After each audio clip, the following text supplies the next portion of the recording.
Welcome to this session, which is all about being a messenger, not a marketer. You've probably heard me say this before if you're in some of my other courses, particularly the 3 in the business bundle. In my leader course, for example, you'll hear me talk about being a messenger, not a marketer. I want to take this a little bit further now, and I want to relate it to money and income, because that's what we're here to talk about, but around it being more than money. And so I guess to summarize my teachings around being a messenger rather than a marketer, or a messenger before being a marketer, I don't have a problem with marketing necessarily, but I am a messenger first and foremost. So the way I see it is like me sharing a message is me doing my work in the world, and me doing some marketing, like having a nice brochure or something like that, is part of my business. Makes sense? So my business supports me doing my work in the world. It's not sort of necessarily one or the other, and I think a lot of people just focus on the business and forget about actually doing their work in the world and what that is. So we're going to talk a little bit about that. So to summarize my kind of teachings around that, or the way that I feel about that, is that a marketer, like kind of how to, for me, it's like how to tell the difference, is that a marketer sort of tries to nail a message and be like, what's my message? You know, what's your elevator pitch? Who's your ideal customer avatar? What's your niche? All those sort of conversations is kind of marketing talk, right? They try to kind of nail down a message and nail it, right? For me, a messenger knows that a message cannot be nailed. It can't be nailed down. It's not to be nailed down. And I talk about in a bunch of my other courses, particularly Leader, Messenger, and Reach, about how your message is not this kind of, this thing you take down. Here's my message. There you go. You can see it. It's more like a gold thread coming out from your heart that is continually, always, it's never ending. Your message, it can't really be wrapped up in a pretty bow. You can certainly share, here's what my message is today. So I'm going through a bit of a chapter of my message right now, which is the land of plenty lies outside the cage of conditioning. That's kind of where my message is at right now. But that's not to say that that's what I'm here to represent. I'm here to represent a whole bunch of things. But at the moment, that's kind of the theme. A lot of it is, if I needed to sum it up, it would be that at the moment. When we talk about being a messenger, I think for a lot of people it's very freeing. It's kind of like this energetic shift that just helps to kind of do away with and let go of so much of the business stuff that is taught to us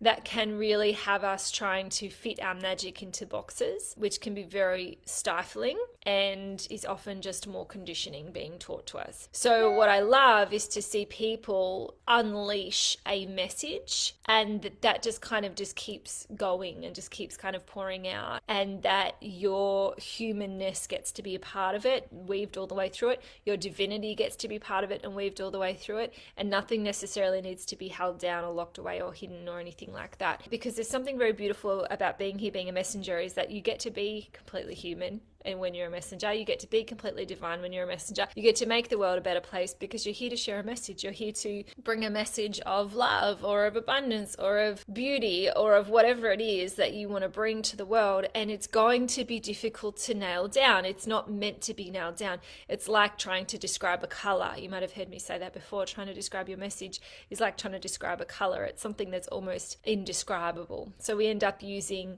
words that irritate us, like empowering women and stuff like that actually kind of get overused and lose their meaning a little bit. So I think the best thing we can do to share our message is to speak it, is to live it, rather than trying to describe it. And sometimes it does come out and we're just like, oh my God, yes, that's what I do. And sometimes words will pour out like that. But I think when we're just like, oh my God, I can't actually do it until I can nail it, until I can describe it.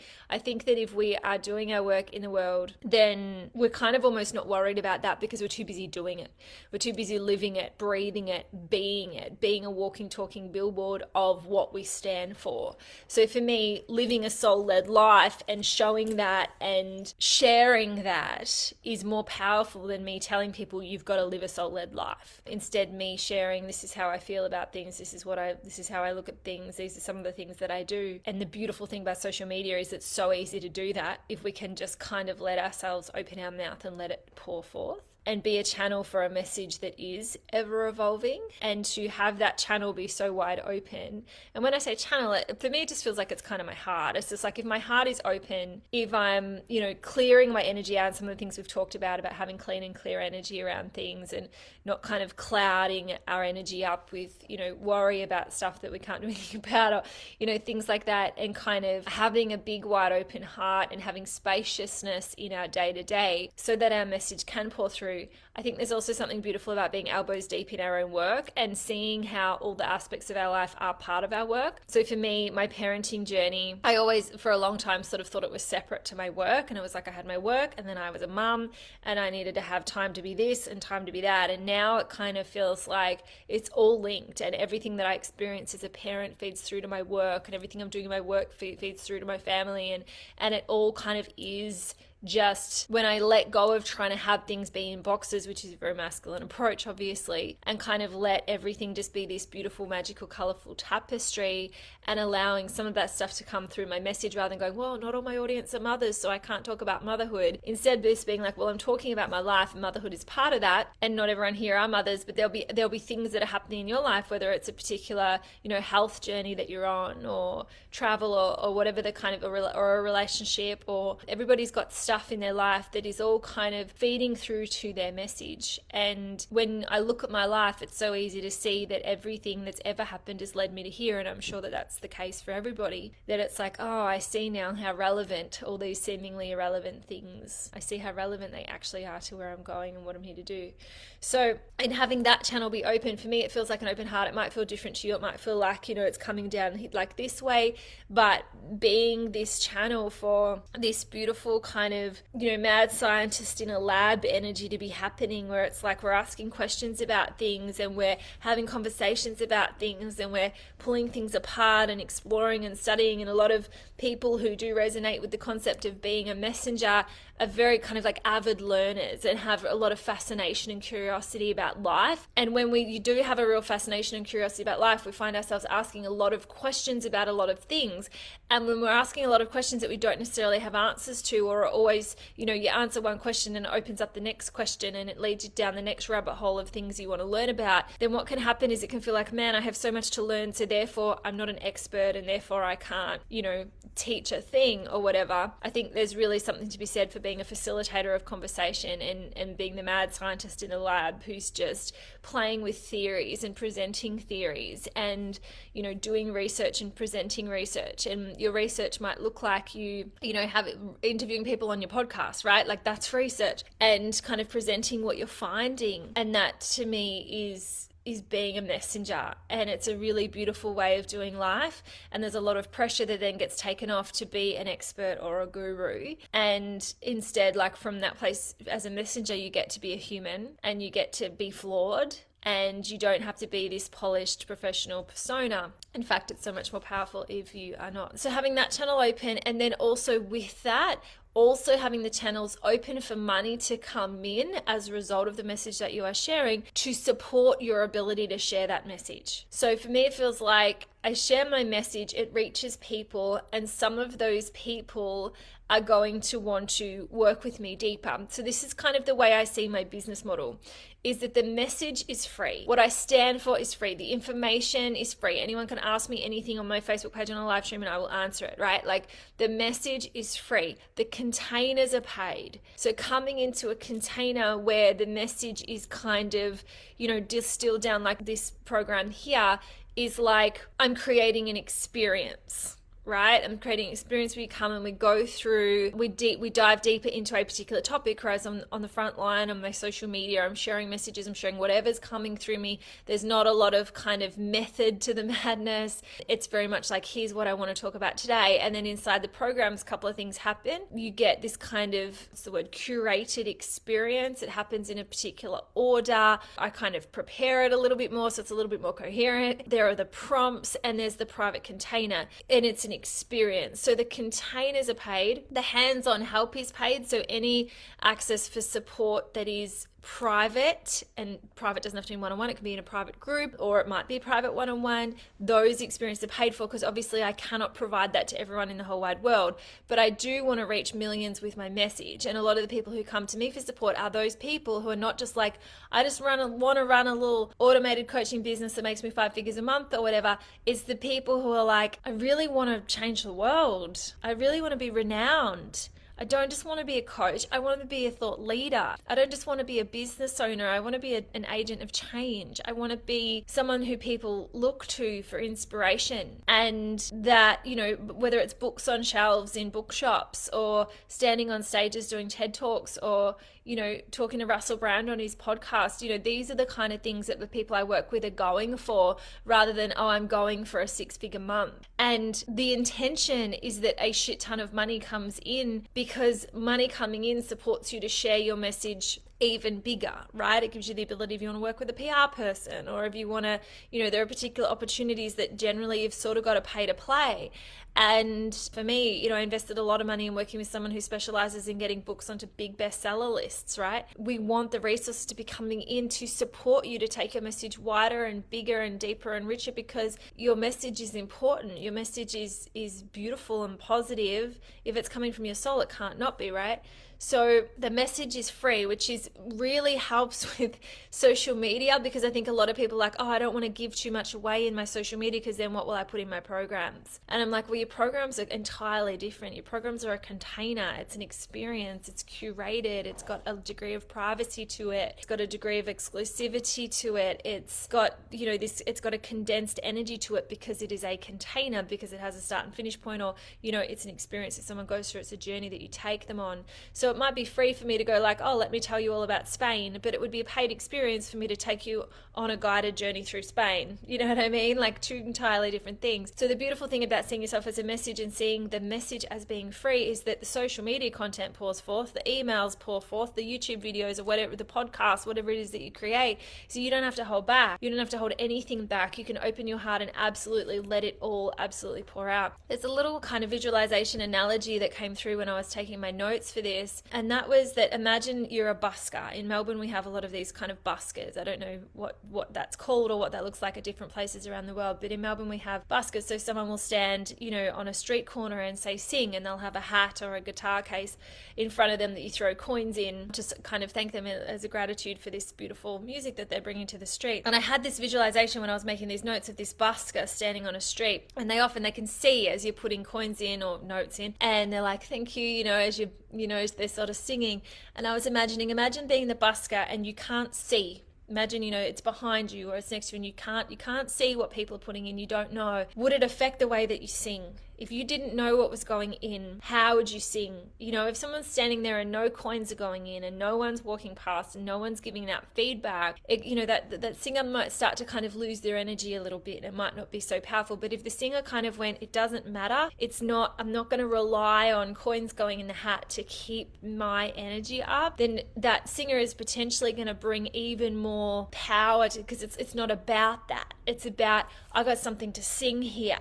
Right? I'm delivering this here. And for me, that's kind of what it feels like. And over time, I've done less of the daily tracking of what's coming in. And I have found that has helped me kind of have more focus on what I'm doing with my message. It used to be very much constant tracking and how's my numbers and all of that. I know we spoke in the previous session about looking at the numbers, and I think that's a beautiful thing, but not looking at it to provide us with validation or provide us with something, but just to provide us with neutral information that's helpful to know, right? And noticing what energy we're attaching to it. But I just kind of had this visualization that I just wanted to share with you, that is just to sing, just to open your mouth, like you're probably speaking in this instance, but to open your mouth and let your medicine pour forth for the world, and to see how you living in comfort and abundance supports that to happen. So if you think about your message that you have for the world, you don't have to be, I think there's this real kind of energy that we can attach around being a messenger, around sort of being a martyr, and that we can't also be making money and all that sort of thing. I think anyone who is going to build fame because their message is profound, they're potentially going to build fame with that. And for me, I want my wealth to come with my fame at the same time, because that feels like safety to me. If I'm going to have wealth and a huge following, I want to have money coming in that allows me to have someone else manage my socials so they can delete anything trolly so I don't have to see it. That potentially, if I have the degree of fame where I'm going to be recognized in the street, then I potentially want to, I don't know, live on a property that has a front gate or security cameras or something like that, right? For me, I don't want fame if it doesn't also come with wealth, because it just feels like some of the things that I'm going to want to have in order to feel kind of safe in that, because, it's only been in the last 100 years or a couple of 100 years that it was possible to be known by as many people as it's possible to be known by now. right? Before, there was like a handful of people in the world, politicians and stuff or whatever. And then, it's not that long ago that movies and television even became a thing, if you look at history in the scheme of things. So now it's so much easier for so many more people to be known by so many more people. So it's like we've sort of energetically got to catch up with that and find a way to feel safe in that. So for me, it feels like as my following grows as a messenger, I want my abundance to grow with it. I acknowledge that me living in comfort and not having to worry about, oh, is there money in the bank? Can I pay the bills? It's all just distracting me from being able to share my message. So being smart about having containers that are paid or products that are paid that we don't hold back about letting people know about, that we do sell, that we do let people know that we have these paid containers that they can come into, but at the same time that we're sharing this beautiful message in such a beautiful, abundant way that we don't hold back at all, that people are like, oh my God, you're changing my life before I've even paid you a cent. And social media is such an incredible tool for that, though there are other ones. You don't have to use social media, but there are so many cool tools we can use, like podcasts and things like that, where we can reach people with a message, and that our work then simply becomes, to create the containers and to be making sure that we've got clean and clear energy about them, and we don't feel skeezy when we tell people about them and all of that, because we're not using skeezy sales strategies. We're just going, hey, I have these containers, I wholeheartedly invite you to join me. So we have those because that's smart business, but then we also have this open outpouring of here's my message, and whether it's through live streaming or whatever it is for you, and kind of ask yourself how you want to share. There's no have to anywhere. It might be books, it might be whatever it is. And I suppose the work then is to continually open and clear out that channel for it to pour through. And for me, what that looks like is a lot of journaling, a little bit of meditation, a lot of taking baths, a lot of getting enough sleep, a lot of, practicing presence and putting my phone down, which is an ongoing thing. A lot of asking myself what I need, being very, very soul-led in every moment where possible. And also asking myself, what wants to come through me today. And if there's nothing coming through, trying not to make that mean anything and just going, okay, that's all right. It'll come. That's what feels like the daily work for me, is to be a messenger and to allow myself to hold the belief that my message naturally creates abundance, because I have some great containers, some great products, some great offerings that also came through that same channel. So that same divine channel where those ideas of things I want to say come through, the offerings come through from the same place. So my work around clearing that channel and doing my work around, if I've got funky energy that I'm holding on to, doing my work around moving that through, whether it's journaling it out or talking it out with somebody or looking for the lessons in it so I can thank it and let it go. But like, this is almost day-to-day, almost constant kind of work, so that the ideas for the offerings can come through. And noticing when I'm telling myself, stories about how, it's too many or it's too much or it's whatever, and just being like, well, if it wants to come through me, then it wants to come through me, and I'm just going to create it, because creating it clears the channel, and saying the things clears the channel. So I know what it's like when you've got notebooks filled with things you want to say, and then you just kind of get clogged up, and it's like you don't end up saying anything. Get in the notebook and start writing those posts, and just post, and don't tell yourself stories about too many posts. I don't believe it's a thing. I've been known to do 12 posts in an hour if that's what's coming through, and I'm not going to save them up. I'm generally going to just post them. I don't schedule my content at all. When they're coming through, because my job is to keep that channel clear so more can come through, so more ideas can come through, so more abundance can come through, so I can be living on purpose here in this life. Let me think, what are your prompts for this one? I don't want to say what is your message. I don't want us to spend a bunch of time trying to nail down a message. I suppose your prompt would be something around, what do you feel called to do to open the channel for your message to come through? Bigger, wider, deeper, richer? And what are some of the things that are clogging up that channel right now? So for me, last year, I knew that it was time to get my gut health sorted out. And when I did, like, everything opened right up. What do you know works for you to get things pouring through? So it might be, journaling, walking. What do you feel called to do? And then unapologetically doing that, knowing that it's going to make you money. For me, every walk I go on with my dog, I decide that it makes me money. Every time I journal, I decide that it makes me money. And it doesn't mean that it does that day, and it doesn't mean that I need to necessarily see evidence of it in order to believe it's true. I just decide that it makes me money. It might make me money today, it might make me money tomorrow, it might make me money next year, but this walk will make me money, right? Because it kind of cleared the channel. So what do you feel called to do to open up that channel that will allow you to bring that message through deeper? And remembering that the same channel that the message comes through, the containers come through, the products come through, the paid offerings come through, and we don't need to make those mean anything else other than it's just a different way for me to deliver a message to people in a more powerful, profound way, because it's in a container, because it has that condensed energy to it, which is beautiful. And that allowing those things to just get created. If the ideas come to you, then it's kind of, then the universe wants it to exist, right? Which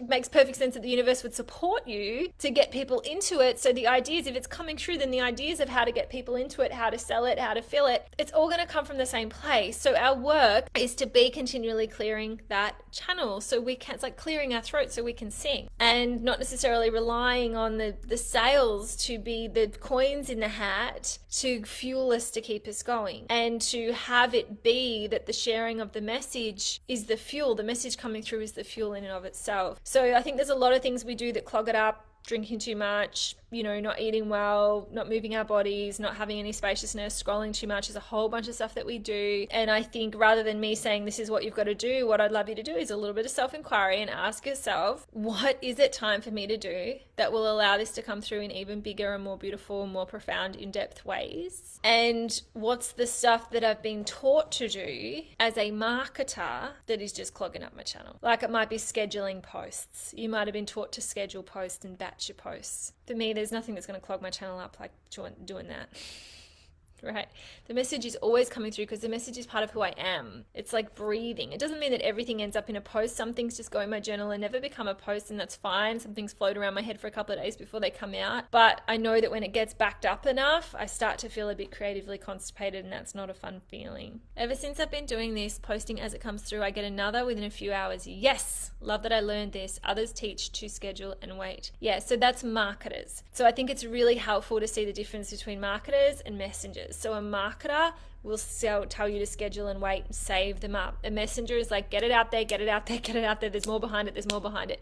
For everything, little piece of your message you allow out, there will be more behind it. There always is. And the more it's like a river, the more the river is able to flow through, the river actually gets bigger, it gets stronger, it finds its own ways, it creates its own little curves, and it has its own power, and it kind of finds its own way. And our job is to trust that. And a lot of the time we clog it up, we hold it back with fear because we're like, I'm scared to say this. And a lot of the posts I've said lately, I have been terrified to post. I've been so scared to say these things. There's a post that's coming through this morning that I'm like, ooh, right? But I'm like, it's got to be said, it's got to be out there. And it's those ones that get shared. It's those ones that have people go like, oh my God, I'm in tears, you're speaking right to my soul right now. Like, it's scary. My job is to help my human be a big enough container for that degree of soul to be pouring through. That's our work. We've got to take care of our bodies, of our humans, of our minds. We've got to take care of this human here, because this human is the vessel, it's the radio receiver for your soul to be felt in the world. Like, is there anything more beautiful and important than that? Is for allowing your soul to be felt in the world. Well, your body, your human, not just the body, but the human is how that happens. The body is the soul's opportunity to be here. So we've got to take care of this, right? And I don't teach health. I don't teach physical health. I don't teach anything like that. I teach being soul-led. And if you ask yourself, you will get that guidance. Just like last year, I got sort your gut health. This year, I'm getting water, filtered, alkalized water, and a lot of it, Carlie. So ask yourself, what are you getting? And dance is what I'm getting at the moment. So what are you getting? What guidance are you getting? Because it will all lead through to your message, and your message will lead through to money, and that will lead through to bigger growth, and everything is linked. So I want you to ask yourself, what does that look like in your life? Thank you, loves. Such an honor as always. I look forward to seeing you in the next session. Bye.